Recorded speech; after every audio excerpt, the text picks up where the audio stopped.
Lalu siapa saja yang diharuskan mengqadha puasa atau membayar fidyah?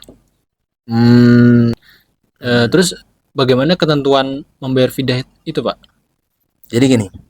Nah, terus ada yang mau bayar fidyah itu pakai uang, boleh nggak?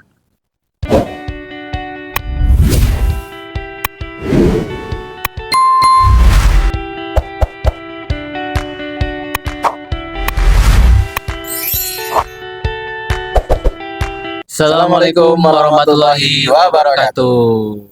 Selamat datang Sobat Kisah sih ya. Kita Oh, berjumpa lagi di podcast Goresan Kisah edisi spesial Ramadan. Semoga puasanya lancar. Amin, amin. Gimana kabar teman-teman? Mudah-mudahan sehat selalu ya. Amin. Mudah-mudahan puasanya lancar. Nggak bolong-bolong. Jangan bosan-bosan terus tonton podcast kami. Iya, betul. Podcast Goresan Kisah edisi spesial Ramadan. Ramadan tayang setiap hari pukul 17.00.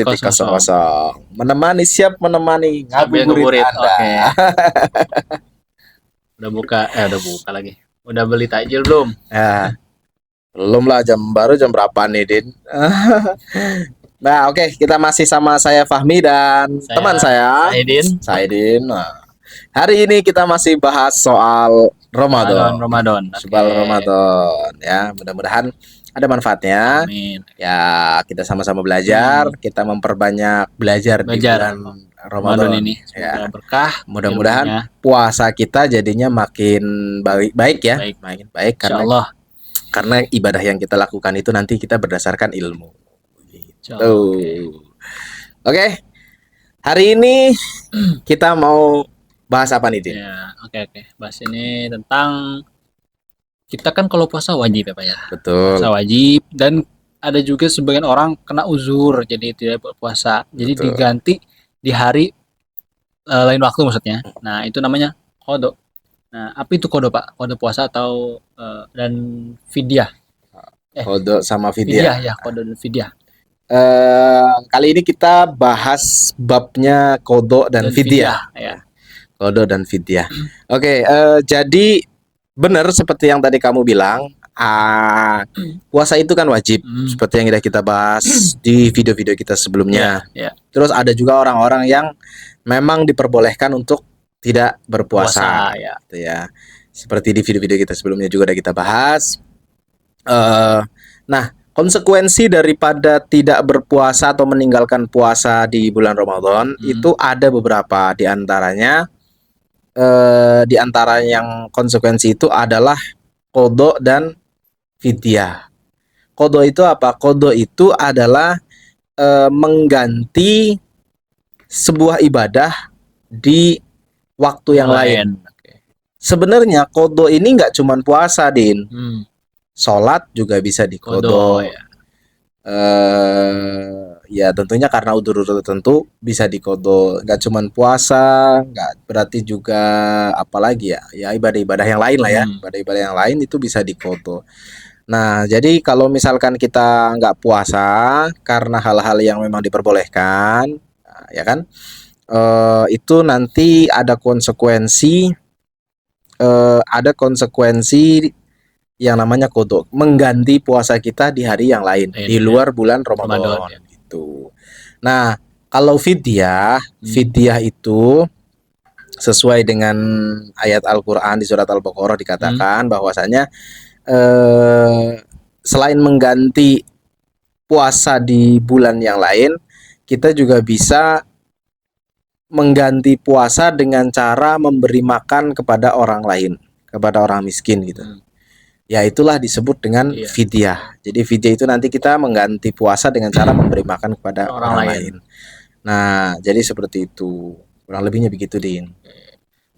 Tapi misalnya kita mengganti puasa qadha di hari lain, itu amalnya sama. Terus ada juga yang membayar qadha puasa itu dibarengin dengan puasa sunat Senin Kamis. Boleh. Nggak apa-apa kalau untuk qadha itu qadha. Jadi sebenarnya begini, bukan dibarengin sama puasa Senin Kamis sebenarnya. Jadi misalkan kodok puasa tapi di hari Senin gitu. Jadi sekalian dia niatnya mengkodok puasa dia di bulan Ramadan, sekalian misalkan dia ambil apa karena mungkin dia sudah terbiasa puasa Senin Kamis gitu ya. Sekalian dia dapat juga pahalanya puasa sunahnya gitu. Tapi yang paling yang wajibnya yang utamanya ya tadi dia niatkan untuk mengkodok puasa Ramadan karena puasa Ramadan itu kan wajib hukumnya gitu loh. Dan kalau ditinggalkan meskipun dengan uzur ya kan ada mengharuskan kodok ya harus kita kodok di lain waktu. Contohnya misalkan ada misalkan saya nih puasa bulan Ramadan, saya mudik kan otomatis saya jadi musafir. Musafir itu statusnya kan boleh tidak berpuasa. Ya seperti kita bahas kemarin, dia kan jais tuh, iftar jais, boleh tidak berpuasa. Nah, boleh tidak berpuasa ini ternyata selama perjalanan itu saya ngambil rukhsah atau keringanan ini, saya nggak puasa. Nah, otomatis saya harus mengganti tidak puasanya saya atau batal puasanya saya ini di hari yang lain. Jadi seperti itu. Nah, jadi kalau kodok seperti itu kurang lebihnya. Lalu siapa saja yang diharuskan mengkodok puasa atau membayar fidyah? Jadi begini, konsekuensi orang batal puasa atau dia iftar atau tidak berpuasa di bulan Ramadan itu selain jadi gini, dia bisa konsekuensinya bisa kodok, bisa fidyah, bisa kodok juga bisa fidyah, ada dua-duanya gitu loh. Atau justru enggak ini sama sekali, enggak harus kodok, enggak harus fidyah, itu bisa konsekuensinya. Nah, siapa saja orang-orang yang diharuskan mengkodok puasa dan atau membayar fidyah. Nah, yang pertama itu adalah orang yang wajib kodok dan wajib fidyah. Jadi dia wajib mengkodok puasanya juga wajib membayar fidyah. Nah, ini dibagi menjadi dua bagian. Yang pertama adalah orang yang membatalkan puasa karena mengkhawatirkan orang lain.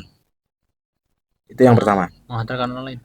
Orang yang membatalkan puasa karena dia khawatir kepada orang lain. Bahkan ketika dia khawatir kepada hewan pun itu sama.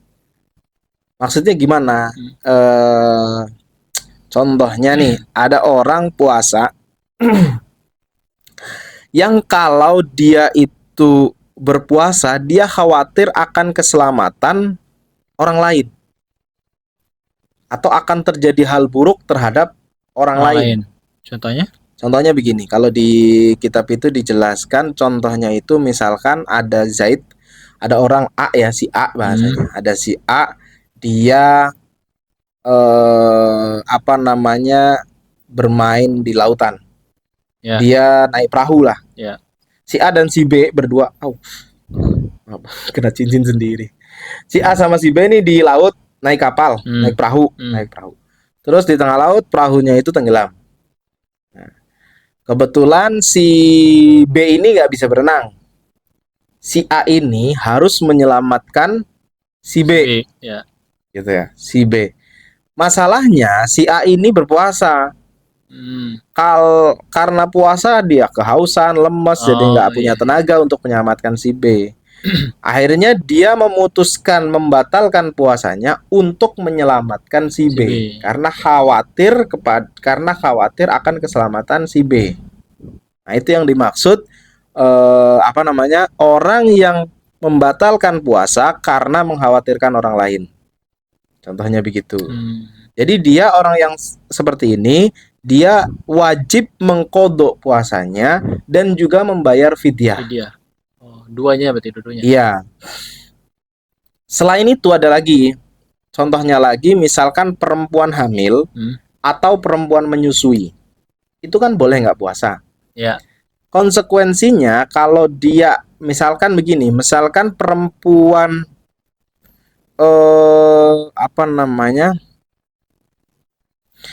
misalkan dia itu orang yang apa tadi saya jadi lupa sih bahasanya.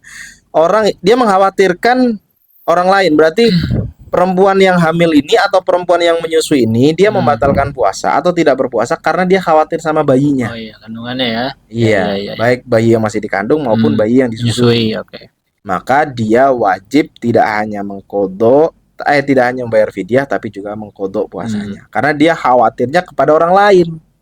Oke. Gitu. Berarti khawatir kepada orang lain gitu ya. Harus Khawatirnya membayar kepada orang lain. Dia dua-duanya. kodok dan juga bayar fidyah. fidyah. Beda cerita kalau dia tidak hanya mengkhawatirkan orang lain tapi dia juga mengkhawatirkan dirinya sendiri. Oke.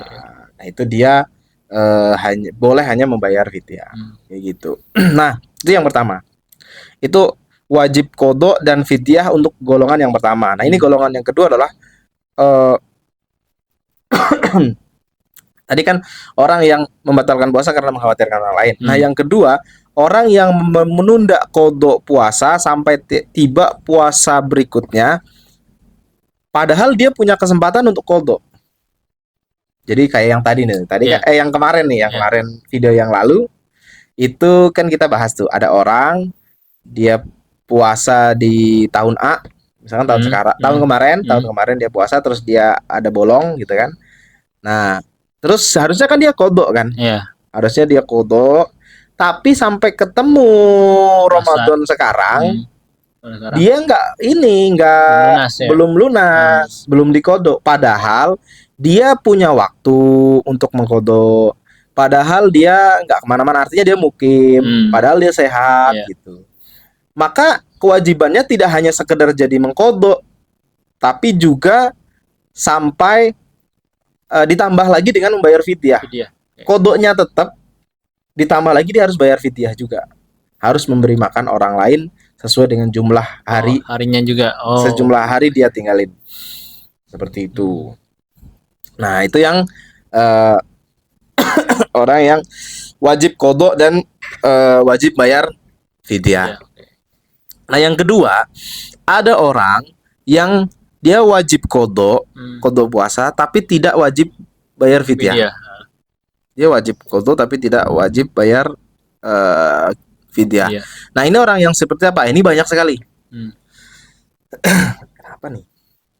Tiba-tiba serak nih. Maaf. Haus bang.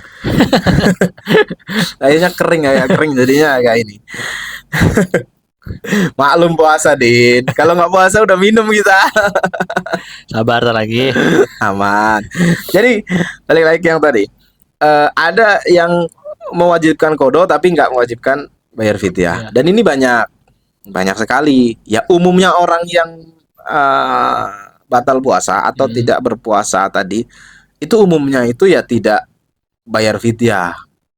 Ya, umumnya adalah kodok saja. Contohnya kayak orang yang ayan, orang yang tiba-tiba gila gitu kan bahasanya. Terus kemudian orang yang lupa niat, terus orang yang sengaja batal puasa, kecuali sengaja batalnya itu dengan berjima. Tahu nggak berjima? Berhubungan badan. Nah, kalau berhubungan badan itu tidak cukup hanya sekedar kodok, tapi dia harus bayar kafarot namanya.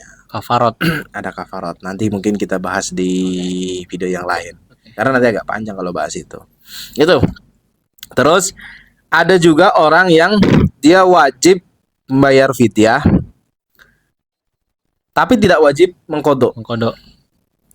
Fidyah doang berarti ya. Bayar fidyah doang. Dia tidak wajib mengkodok. Siapa? Yaitu adalah orang tua lansia. Yang dia sudah tidak kuat berpuasa di sepanjang sisa hidupnya. Tapi kalau dia masih ada kemungkinan untuk bisa mengkodok, masih ada kemungkinan kuat, mungkin karena ada kemungkinan kuat, maka diutamakan nanti dia mengkodok puasanya.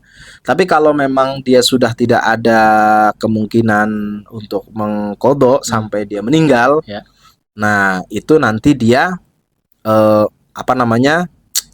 nanti dia cukup membayar fidyah.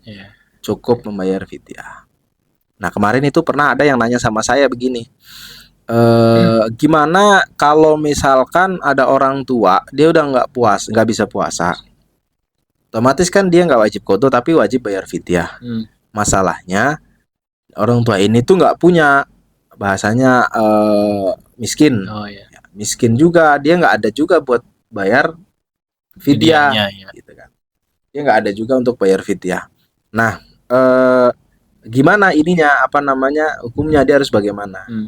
Nah, kalau kayak begitu yang jelas jawabannya adalah ditunggu sampai sekiranya dia bisa bayar sampai kapan. Nah, kalau ternyata sampai meninggal itu tidak bisa bayar fidyah, kalau dia punya warisan, ya digunakan Untuk membayar tersebut. ya, misalkan punya rumah atau punya apa, sebelum dibagi dibayarkan dulu.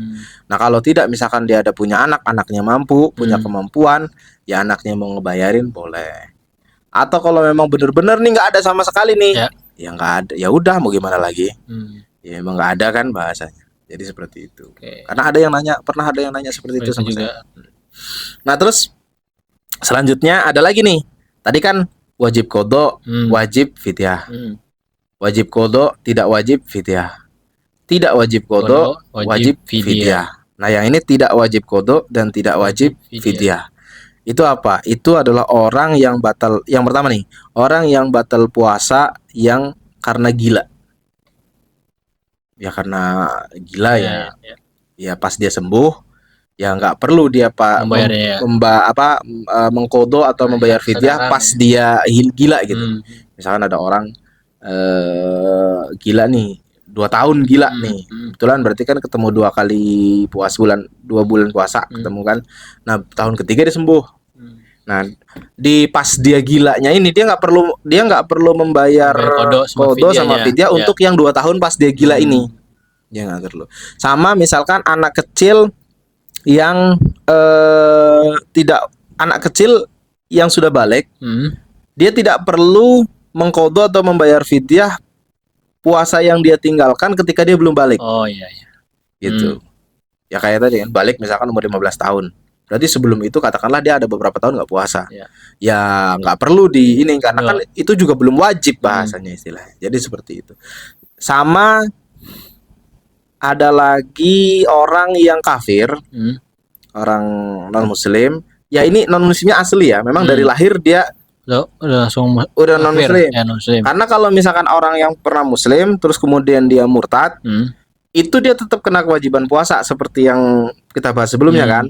Jadi ketika dia mau masuk lagi ke muslim lagi, terus selama dia murtad itu dia nggak menjalankan puasa, ya dia wajib mengganti tuh, membayar hutang itu sebut ya.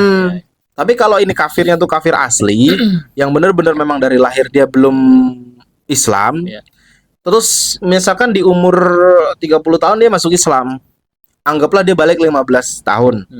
Berarti kan harusnya dari usia 15 tahun sampai usia 30 tahun ada 15 tahun, berarti 15 kali bulan puasa dia nggak berpuasa kan.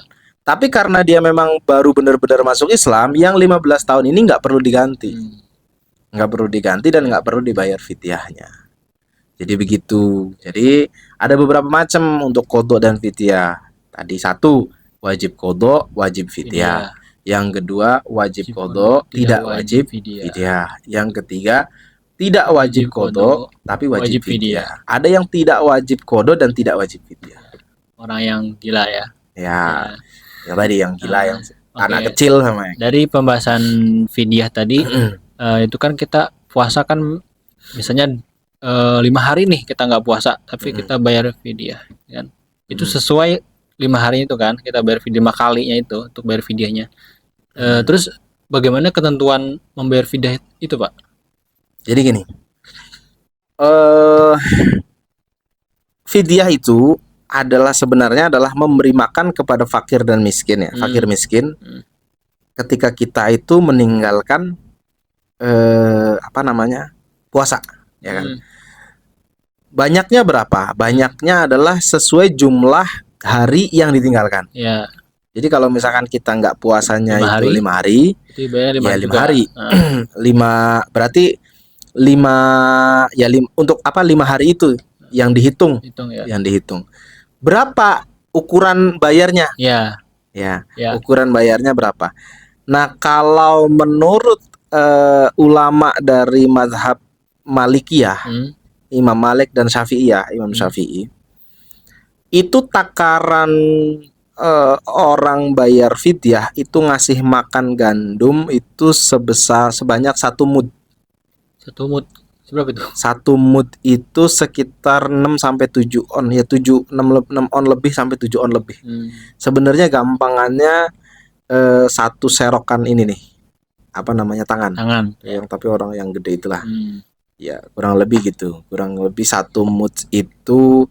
Jadi kalau sekitar 6 sampai 7 on kalau di beras ya. Kalau kita ngomong beras 6 sampai 7 on itu berarti sekitar 1 liter.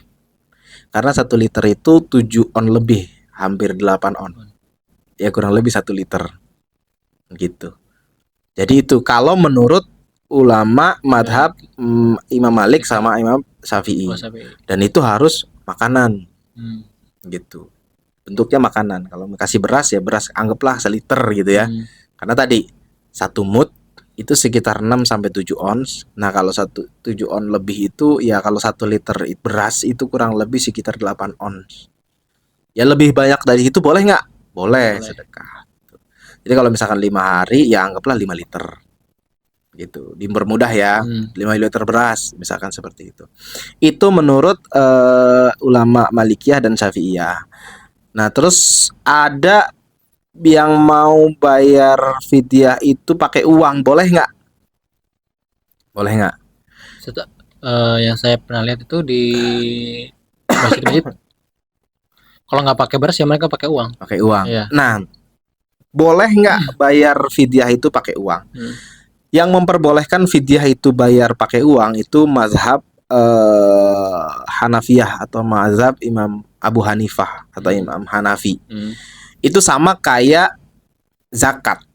Zakat itu mayoritas mazhab jumhur ya ulama, sebagian besar ulama termasuk 3 mazhab itu Imam Ahmad bin Hambal, Imam Syafi'i, Imam Malik itu mereka sepakat bahwa zakat fitrah itu harus dengan makanan pokok. Ya nanti kita bahas untuk zakat ini ya di video yang lain. Tapi Imam Abu Hanifah atau Imam Hanafi itu memperbolehkan bayar pakai uang. Ada tapinya. Tapinya ini hampir sama kayak kasusnya zakat, di takaran, masalah takarannya. Jadi kalau menurut tadi ulama Maliki sama ulama Malikiyah sama ulama Syafi'iyah itu takarannya 1 mud. Kalau di menurut ulama Hanafiyah takarannya itu 2 mud. Itu doang ya. Iya, 2 mud. 2 mud itu kalau tadi 7 on lebih 7 on setengah ya sekitar 2 liter lah atau 1,5 kilo lah. Kalau kita ngomong beras gitu. Nah, kalau mau pakai uang nggak boleh tuh kita ngitung uangnya nominalnya dari madhab Imam Malik sama Imam Syafi'i. Harus ngikutin ukurannya Imam Abu Hanifah. Jadi kalau Imam Abu Hanifah tadi kan Imam Malik sama Imam Syafi'i kan 1 mud itu 1 liter lah ya, anggaplah 1 liter. Kita beli beras yang 1 liter anggaplah sekarang 12.000 misalkan, yang 12.000. Nah itu kita nggak boleh pakai 12.000 karena takarannya beda, nanti silang madhab jadinya. Sama kayak nanti kita bahas di zakat juga kayak begitu, nggak boleh. Jadi kalau kamu mau pakai uang, kamu harus ngikut takarannya Imam Abu Hanifah gitu. Jadi takarannya tidak 1 liter tapi 2 liter atau 1,5 kilo lah gampangannya. Uangnya agak besar dikit. Iya, lebih banyak. 12.000 itu ya. Iya, jadi kalau misalkan 1 harinya jadinya 12.000 misalkan tadi 12.000 berasnya karena 2 liter jadi sekitar 24.000 gitu. 24 atau 25.000 lah. Berarti kalau mau pakai uang, jadi kalau misalkan kasusnya tuh tadi 5 hari dia nggak 5 hari nggak berpuasa. Ini udah mulai oleng nih. Aduh, 5 hari dia nggak puasa, dia harus bayar fidyah. Kalau dia pakai beras, dia berarti bayar sekitar 5 liter. Kurang lebih 5 liter. 5 liter itu berarti sekitar berapa kilo ya? 8 on, 8 kali 5 berapa? 4 kilo berarti. Kurang lebih sekitar 4 kilo beras.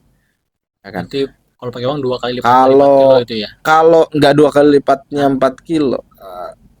Iya ya. Iya, berarti 24.000 dikalikan 5. 24.000 dikalikan 5 berapa emang? Oh, saya jadi bingung. 24.000 dikalikan 5 berarti 100.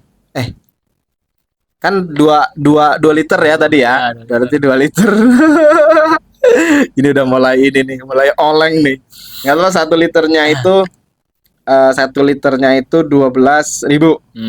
1 liternya 12.000 berarti dikalikan kalau ya 2 liter dikalikan 5 hari ya.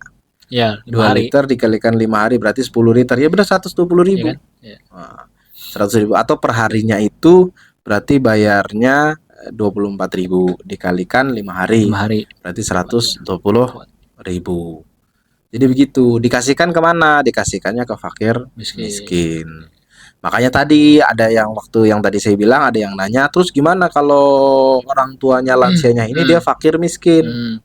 Ya udah kasih ke dirinya sendiri. Karena pernah ada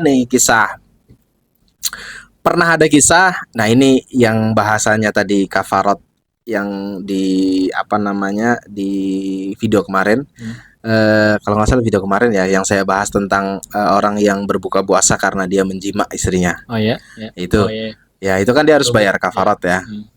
Dia bayar kafarat. Kafaratnya itu yang pertama dia harus puasa 2 bulan berturut-turut. Ini ada satu cerita bahwa sahabat Rasul itu datang ke Rasulullah, dia laporan, ya Rasulullah, ini bulan puasa, bulan Ramadan, saya batal puasa karena menjimak istri. Kata Rasulullah, ya udah kalau gitu kamu puasa 2 bulan berturut-turut. Nah, jawab dia, 1 bulan aja saya bolong, gimana 2 bulan? Ya udah, oke, kalau nggak sanggup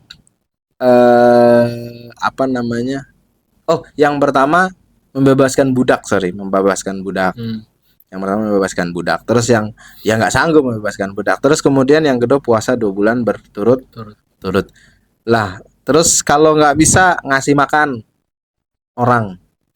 Ngasih makan 60 orang miskin kalau nggak salah. Tapi nanti kita cek lagi deh. Ini karena improvisasi aja nih, nggak ada ini. Saya agak lupa soalnya. Kurang lebih begitu. Ngasih makan ke siapa ya Rasulullah? Dia bilang ya orang paling miskin. Dia bilang lah di kampung saya yang paling miskin katanya gitu kan. Terus Ya dia nggak punya juga uang gitu. Akhirnya sama Rasul dikasih uang, udah ini kamu bawa pulang aja. Ya sama kayak tadi misalkan ada orang konteksnya adalah sama kayak tadi ketika misalkan ada orang tua sepuh dia puasa nggak sanggup, bayar fidyah juga nggak mampu. Ya karena dia fakir miskin ya sudah, nggak sampai meninggal misalkan dia nggak sanggup, ya sudah mau apa lagi, harusnya malah dia yang dikasih kan karena dia fakir miskin gitu loh maksudnya. Itu jadi fidyah ke diri sendiri berarti ya. Iya. Jadi gitu ya, kurang lebihnya gitu pemirsa, pembahasan singkat atau sederhananya tentang qadha dan fidyah. Mudah-mudahan bisa dipahami lah ya, bisa dipahami. Ya, mungkin cukup segitu aja untuk video ini. Nanti kita lanjut di video selanjutnya. Ingat lagi Pak. Terima kasih teman yang udah nonton ya. Kita ketemu lagi di video selanjutnya. Kita tutup. Assalamualaikum warahmatullahi wabarakatuh.